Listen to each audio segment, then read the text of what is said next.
Como lidar e superar as perdas?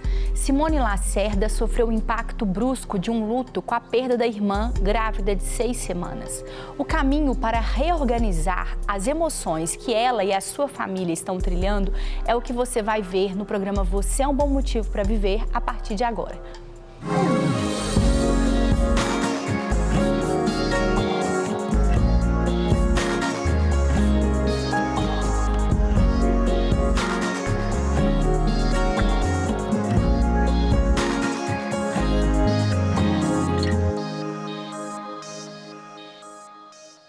Se tem algo que todos nós precisamos de inspiração, é o enfrentamento do luto. Inspiração, resiliência, fé para superar e para continuar apaixonado pela vida, a vida que Deus nos deu. Hoje eu já estou aqui com os meus parceiros e amigos, Guilherme Fenelon, terapeuta ocupacional, parceiro e amigo desse programa, seja bem-vindo. Obrigado pelo convite, Thalita. Dr. Lucas Farnese, psiquiatra. Obrigado pelo convite. É uma alegria te receber mais uma vez aqui no programa. É uma alegria vir aqui de novo. E alegria, sim, mesmo em meio à dor. Por quê? Porque para falar sobre o enfrentamento do luto, para falar sobre resiliência e fé para perseverar apesar das perdas, com as perdas, nós precisamos, sim, de pessoas que nos ajudam, pessoas que compartilham a vida com a gente, pessoas que nos inspiram nessa jornada, para a gente poder continuar trilhando o nosso caminho, um caminho a ser seguido, como a Simone Lacerda e a sua família têm feito desde o falecimento e a perda, triste perda, da sua irmã grávida de 6 semanas. Vamos conferir um pouquinho da história da Simone. Minha irmã Débora, o sonho dela era engravidar. Ela sempre quis ser mãe, ela era médica e ela teve uma gravidez bem difícil. Quando ela engravidou, ela teve uma gravidez que ela teve que tomar uma injeção todo dia, fazer ultrassom todos os dias, porque tinha risco dela perder o bebê. E os médicos falaram que a gravidez dela não ia para frente, mas ela sempre foi uma mulher de muita fé. Então ela falava, não, eu vou conseguir, minha filha vai nascer. E aí começamos a orar, ela orar. E aí a gravidez dela conseguiu ir até 30 semanas. Mas a filha dela nasceu pequenininha, cabia na palma da mão, a Laurinha. Então Deus fez um milagre. Porque aí ela ficou 40 dias no hospital, a filha, e a Débora com ela o tempo todo, e ela saiu perfeita. Hoje a Laurinha vai fazer 3 anos, ela é perfeita, ela não tem nada, ela é até inteligente acima da média. E nós, minha irmã passou por uma situação de enfermidade, depois de 2 anos, que já tinha a Laurinha 2 anos e 4 meses, só que quando a gente acha que Deus fez um milagre, como Deus tinha feito um milagre muito grande da Laura sobreviver, a gente achou que ele ia fazer outro. Porque na nossa cabeça você pensa, não, Deus fez isso, ela passou por toda essa situação complicada para ter um filho e quando tem, ela vai continuar com ela. Na nossa mente a gente imagina que Deus vai fazer um milagre. E aí o que aconteceu? A Débora teve na gravidez, ela descobriu que tinha uma doença autoimune que chama trombocitostemia essencial. Eu não entendo muito para poder falar dessa doença, mas assim, ela é uma doença que tem risco de trombose. Só que ela convivia muito bem com isso, perfeita. A gente nem pensava nessa doença, na verdade. Ela falou que ia ter que fazer um tratamento, mas daria para conviver a vida toda com essa doença. Ela pegou dengue. E a dengue foi piorando, abaixou a plaqueta, porque a doença dela, a plaqueta aumenta. A plaqueta vai ficando muito alta. Então a plaqueta, na verdade, ela diminuiu muito com a dengue. A plaqueta dela estava 400 mil, foi para 60 e no outro dia foi para 50, para 40 e foi só caindo. Aí foi muito rápido, assim, em 5 dias ela foi internada por causa da dengue, mas a gente achou que era por causa da dengue. E no meio disso ela descobriu uma gravidez, que estava grávida. Então, quando ela descobriu essa gravidez, porque tinha que fazer muitos exames lá no hospital, eles não entraram com nenhum recurso, porque não podia, porque estava grávida. Então, tem alguns remédios que não pode tomar. E a gente achando que a dor de cabeça dela, os médicos acharam que era da dengue, porque dengue dá dor de cabeça, ela tinha todos os sintomas da doença. Então, eles não fizeram nada para tratar dessa questão da trombose, porque não imaginava que fosse isso. E ela, já no 3º dia que ela estava internada, ela falou assim, eu estou tendo uma trombose do lado esquerdo, porque ela era médica, ela entendia muito, da situação. Ela falou, eu preciso ir para o CTI. Então foi ela que descobriu no meio de tudo e levaram ela para o CTI. Aí os médicos falaram com a gente, agora a gente vai tentar salvar ela. A gente não vai pensar nem no filho, porque estava com 6 semanas de gravidez, né? E a gente falou, não, vocês fazem o que precisar fazer. Mas nunca a gente imaginou que fosse acontecer alguma coisa com ela. Pra gente nem era uma possibilidade, porque por causa dessa questão, na nossa mente, eu falei, não, ela viveu um milagre, ela vai viver outro. E ela piorou muito, ela teve uma trombose na cabeça muito grave, e aí ela faleceu no hospital, assim, e foi uma coisa inacreditável, né? Até hoje tem 4 meses, mas parece que a gente não consegue acreditar ainda.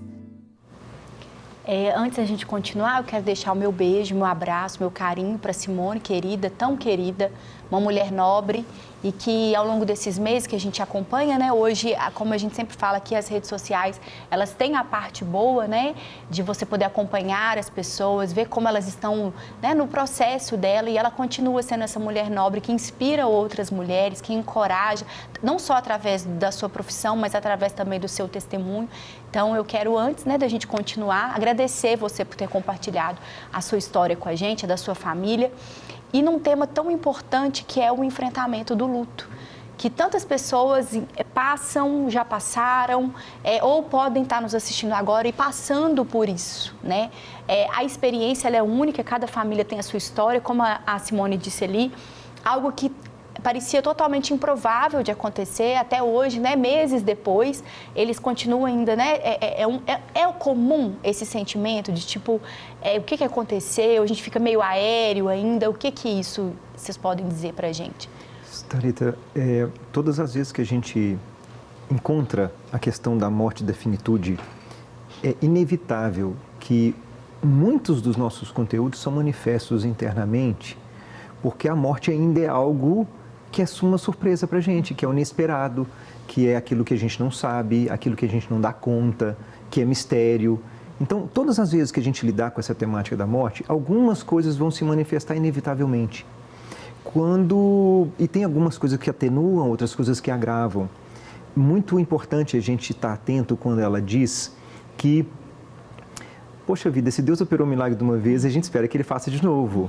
E de alguma forma a gente é imbuído dessas convicções, de que a gente esperou tanto por uma coisa, então Deus pode operar novamente. E de repente eles são surpreendidos com uma certa frustração de Deus não ter feito. E como é que a gente lida com essas coisas, né? Como é que a gente lida que em uma hora Deus pode agir de uma maneira e outra hora Deus pode agir de outra maneira?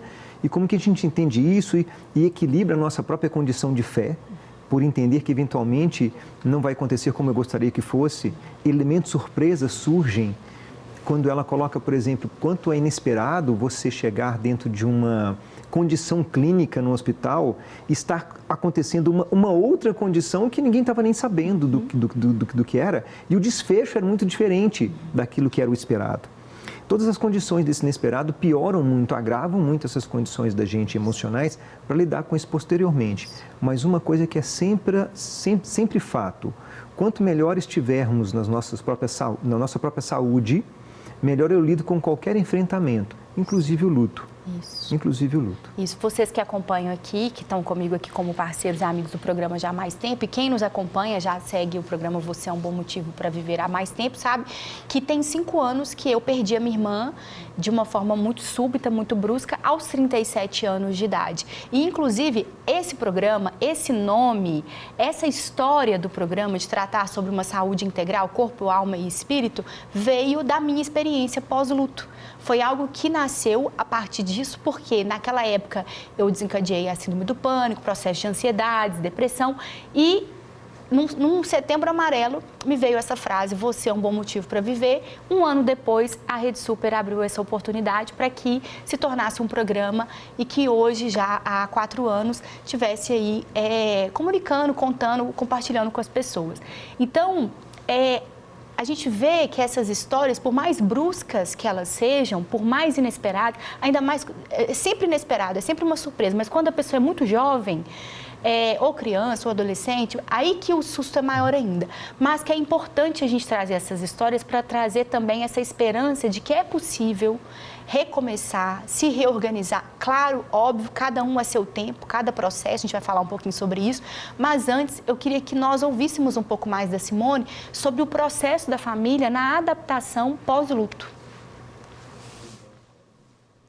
E a gente continua com a nossa rotina, assim, é muito difícil, não tem sido fácil, até porque todas nós ganhamos uma filha, né, porque a gente precisa ajudar a cuidar da Laurinha, então a gente está revivendo meus filhos, eu tenho um filho de 10, uma filha de 13, já estão maiores, e nós estamos revivendo tudo de novo. Minha mãe, que é vó, está praticamente mãe, fazendo papel de mãe com ela, e assim, no início, a gente não sabia como lidar com a Laura, porque o relacionamento dela sempre foi um relacionamento muito forte.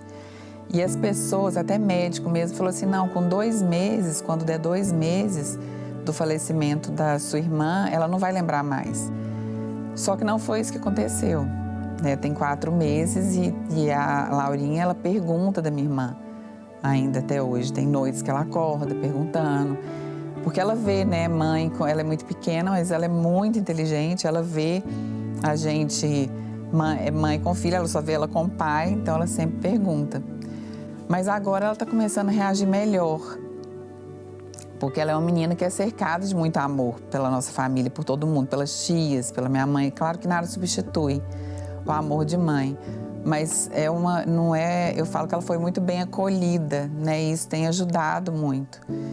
Eu não sei como que vai ser, mas cada dia é um desafio pra gente, diferente. Cada dia é um sentimento. O luto, ele não é uma coisa que, passou, tá todo mundo bem agora. Não, normal, acho que a gente nunca vai ficar mais, porque acaba que você nunca mais é a mesma pessoa, depois que você perde alguém da família. Eu nunca tinha perdido alguém assim, tão próximo, né? Então, eu nunca tinha tido esse sentimento, eu nunca aprendi a lidar com isso. Eu tô aprendendo a lidar com isso agora. E aí, todas nós tivemos crise de ansiedade, um monte de situação. Tivemos que ir todo mundo para o psicólogo, procurar psiquiatra, para poder lidar com todas as questões, além do espiritual, né? Porque Deus é aquele que nos sustenta mesmo todos os dias. E que bom, né, Guilherme, que está todo mundo buscando ajuda. São esses recursos realmente, né, que Deus nos dá para que a gente possa enfrentar esses processos de perda, de dores, de luto. E eu queria que você falasse um pouquinho para a gente sobre essa questão de, tem uma realidade, uma criança, uma filha, uma mãe que perdeu a filha, irmãs que... Então, toda essa organização familiar que também tem níveis, estruturas diferentes para serem remodeladas nessa nova estrutura. O que acontece? A gente vai contar muito, é muito particular com relação às dinâmicas familiares. Cada família vai ter realmente um arranjo para poder funcionar bem com relação a isso. Pelo que a gente ouviu do relato dela, é um relato de muito privilégio. Porque, assim, tem uma família que é super coerente, que tem uma adesão, que tem afeto de sobra, que tem os avós que estão ali presentes e tem pai. Então, tem o pai ali que está presente com relação a essa questão de uma estrutura. E é interessante que a informação que eles tiveram, não, a criança daqui a pouco vai diluir essa história e essa presença de referência materna, ela vai se diluindo. E a gente pode afirmar que, às vezes, não é bem assim, depende muito da idade que a criança pode estar. Essa questão de memória, se vai lembrar, se não vai lembrar. Mas outros episódios começam a surgir. Ela talvez não se lembre tanto dessa figura materna por causa da memória, mas com o passar do tempo, outros eventos sociais vão sinalizando para ela que ela realmente não tem essa figura da mãe. A ausência, né? Existe uma ausência. Então ela vai ter que criar outros significados ali com relação a essa história. Mas realmente o mais importante, primeiro, essa família se cuidou. Essa família, uns reagindo de uma forma melhor, outros de uma forma mais difícil, mas eles se organizaram para poder lidar cada um com as suas dificuldades e aí se organizaram para poder fazer esse cuidado, essa atenção, esse afeto. E aí, com o passar do tempo, a coisa mais bonita é que isso se arruma, isso se arranja, quando a gente tem realmente essas estruturas mais favoráveis. Infelizmente, não é a realidade de todos. Né? Existem perdas que são muito graves, muito intensas, que se desorganiza de tal forma essa estrutura de família que demora, às vezes, muito tempo para se recuperar e algumas não se recuperam. Né? E a gente chama isso de luto patológico. Né? Às vezes, uma pessoa nesse núcleo familiar pode desenvolver um luto muito longo e aí realmente tem que investir mais, tem que tratar mais de perto e cuidar mais. É isso. No caso da família, muito recente, como ela mesma já passou pra gente, né? Doutor Lucas, ela falou sobre a busca de ajuda, de apoio. Qual a importância de buscar realmente um suporte psiquiátrico? Às vezes nessas situações em que o sofrimento fica muito grande, né? Porque não são todas as situações de perda que a pessoa precisa de um psiquiatra, né? Mas quando a pessoa vê que as emoções estão tomando a dianteira do comportamento, né? Eu quero fazer algo, mas eu não consigo por causa do meu problema emocional. Está prejudicando meu relacionamento, eu não me consigo me relacionar bem por causa da minha questão emocional. Eu não consigo trabalhar adequadamente por conta de uma questão emocional, né? O evento já tem muito tempo e até hoje eu ainda estou sofrendo, ainda estou num processo ali que as emoções vêm, eu vivo naquele turbilhão. É importante que essa pessoa busque uma avaliação, né? Porque a gente não pode se acostumar a viver desse jeito, né? O nosso cérebro acaba se acostumando, né? A gente começa a achar normal. A gente começa a achar normal chorar de vez em quando, porque eu tive uma perda tantos anos atrás. A gente acha normal não conseguir fazer as coisas, ir em determinados lugares, viver a vida como vivia antes. E isso não é normal de jeito nenhum, né? Isso não é normal, né?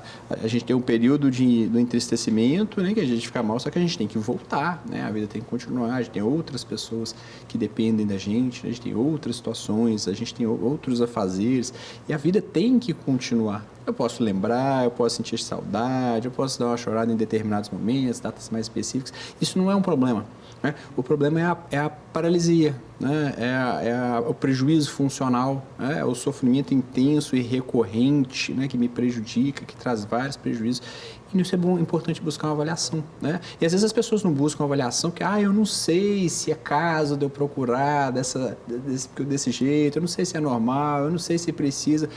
Não tem isso de saber se precisa. Está na dúvida, está com um problema, está com uma situação que não está sabendo, vai, olha, mesmo que seja você ter uma resposta, não, é assim mesmo, está tudo bem, vamos fazer isso, vou te encaminhar para determinada abordagem, né? Que não precisa ali de uma medicação, que não precisa de um acompanhamento psiquiátrico prolongado, né? Porque às vezes as pessoas postergam essa busca até elas terem certeza absoluta, né? Que o quadro ali demanda uma intervenção psiquiátrica. Só que quem não conhece, ela vai ter certeza absoluta quando está muito mal. Ela vai ter, essa certeza vai vir que ela precisa quando ela tá muito mal, né? E é o pior momento para a gente tratar, né? Quando a pessoa está muito mal, porque aí ela não está só o prejuízo da emoção ali por causa da perda, a gente começa a ter prejuízo no relacionamento, no trabalho, no dia a dia, na convivência, né? A pessoa às vezes se fechou, perdeu amizades, né? Então vão se empilhando problemas, né? Vão se empilhando problemas. E a gente perde o que a gente fala tanto aqui, que é o ouro do tratamento, que é a precocidade, né? Quanto antes, né? Quanto mais precoce, mais fácil o tratamento. Quanto mais precoce, melhor a gente lidar com essas situações. E agora, algo que nós precisamos de realmente pensar, refletir, é sobre a resiliência no enfrentamento do luto. A Simone Lacerda vai compartilhar com a gente esse processo de resiliência, de superação e de fé que ela e sua família têm trilhado. Então, eu falo que o amor, ele é mais forte do que a dor, né? Ele é mais forte do que a morte. E esse amor que a gente tem, né, umas pelas outras, e essa resiliência que minha mãe nos ensinou a ter, de cair, de levantar, de nunca desistir, de nunca desanimar, de não entrar em uma situação de depressão, apesar de as pessoas que entram, e assim, a gente luta contra isso porque realmente é difícil, é uma situação que é um momento que você passa de muita tristeza, é uma tristeza realmente profunda, né? Mas eu achei que isso ajudou a gente, nos fortaleceu a gente suportar tudo isso junto, porque quando você está sozinho é mais difícil, mas quando você está unido, um levanta o outro, às vezes uma está melhor num dia, a outra está melhor no outro dia. Então eu lembro que no primeiro mês eu levava minha mãe para tomar café todos os dias, eu pegava ela em casa e cada dia eu ia numa cafeteria diferente para poder ficar conversando sobre o céu, e a gente falava muito sobre o céu. E isso nos fortalece muito. Então, assim, o nosso crescimento espiritual também nesse tempo foi muito maior do que a gente já teve em muitos anos. Foi um crescimento muito profundo. Eu falo que a gente foi de águas que estavam, às vezes, no tornozelo, que a gente estava acostumado, porque a gente se acostuma com a presença de Deus. E, às vezes, a gente se esfria. E nós somos em águas profundas mesmo. Eu sou apaixonada pela vida mesmo. Eu acho que realmente é um dom, é um presente que Deus nos dá, a vida. Porque na nossa vida a gente tem a oportunidade todos os dias de mudar e de fazer diferente, de melhorar. E se através da minha vida eu conseguir transformar a vida de alguém, porque eu acredito muito que nós vivemos para poder fazer algo pelo outro. E o que nos cura é fazer algo pelo outro, que é o que minha irmã fazia. Então a vida dela, não só como médica, mas ela curava muitas pessoas. Através de palavras, de atitude, da forma como ela era. Então eu acredito que o motivo que eu tenho para viver é ter recebido esse presente de Deus, que é a vida. E enquanto Ele tiver dias para mim aqui nessa terra, que eu possa viver eles da melhor forma que eu puder. E transformando e fazendo diferença na vida das pessoas. Amém. E já está fazendo, né? Já está fazendo, Simone. É realmente gratificante a gente poder ouvir pessoas que são realmente cheias dessa experiência com Deus, né? Elas transbordam isso. Ela falou, eu sinto que isso fez com que nós saíssemos de águas na canela, ali, né? Rasas, para águas mais profundas. E eu acredito que as dores têm esse poder, né, de nos levar mais profundo em Deus, porque para sobrevivermos num lugar profundo, para vivermos num lugar profundo, nós realmente precisamos dele. É impossível a gente ficar muito tempo debaixo da água se não for realmente esse cuidado, né? Mesmo se estivermos em águas profundas, termos realmente essa experiência com Deus. E isso dentro do processo terapêutico, dentro desse processo de superação, o quanto influencia, Guilherme? Influencia, a diferença é enorme, né? Tem algumas coisas que chamam tanto a atenção da gente nessa última fala dela, que ela diz, primeiro, né, como que eles deram um significado realmente para a vida deles, dilata aquela importância da vida, né, dilata. Engraçado, né, que a perda faz com que a vida de quem fica e elabora aquilo fica dilatada. Quero viver os meus dias, aqueles dias que eu tenho para viver, de uma forma realmente plena, de uma forma com que eu possa realmente colocar o valor dele. Porque a finitude, quando ela chega e fica muito perto da gente, ela também denuncia a nossa própria finitude. Uhum. Outra coisa que ela fala que é de uma beleza, assim, ela fala da irmã, como que a irmã fazia e procedia. Então, além dela ser uma médica, ela também ajudava as pessoas. E como que esse legado da existência de alguém influencia a nossa própria decisão do que eu quero fazer. E ela fala assim, gente, essas pessoas, quando ela ajuda as outras pessoas, ela está revivendo a irmã na vida dela, na própria eternidade dela. Então, aquilo que as pessoas deixam e que está em nós, fica empregado em nós, na nossa memória e na nossa atitude. E é claro, a gente tem que entender a importância dentro de qualquer processo, inclusive no processo terapêutico, de quem tem uma experiência de fé. O quanto que colabora e colabora muito, porque nós temos convicções. Primeiro, que nós não temos controle de nada, nós temos debaixo de uma ordem natural das coisas, então são inevitáveis, mas nós temos um Deus que nos acolhe e que derrama sobre nós a graça e a misericórdia dele em todos os eventos, que nos sustenta, e que a gente crê, principalmente, numa ressurreição e numa vida eterna. Amém. Isso Amém. Faz toda e absoluta diferença nas nossas vidas. Amém. Em consultório também, você percebe essa diferença de quem está ali com uma espiritualidade mais desenvolvida, mais em paz? Sim, porque a gente não consegue encontrar uma explicação se não for um conforto verdadeiro, né? Se não for ali numa explicação, né? A gente entender que existe alguém superior que enxerga além da gente, né? Que pode responder para a gente sim, pode responder para a gente não, né? Que às vezes o que a gente acha que é ruim nesse momento, a gente vai ver lá na frente que é algo que nos ajudou, nos transformou, que veio para melhorar as coisas, né?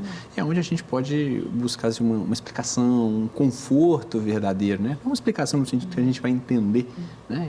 A nossa mente ainda não tem tanta capacidade de entender essas grandes coisas, mas a gente encontra um conforto, né? A gente sabe que não é à toa, né? A gente sabe que não é por acaso, por mais que a gente possa não compreender ali naquele momento. Então, faz toda a diferença. Hoje, a história da Simone no enfrentamento do luto pela perda da sua irmã Débora me lembrou a minha história pessoal, na perda também da minha irmã, e o quanto isso pode trazer para mim e para você a contribuição de nós pensarmos que existe um legado a ser honrado. E honrado como? Vivendo. Você é um bom motivo para viver, que a vida de Deus continue transbordando em você e que essa frase da Simone marque o seu coração como marcou o meu. O amor é maior do que a dor. Que Deus te abençoe e até o próximo programa, se Deus quiser. Obrigada, Guilherme. Obrigado. Obrigada a todos.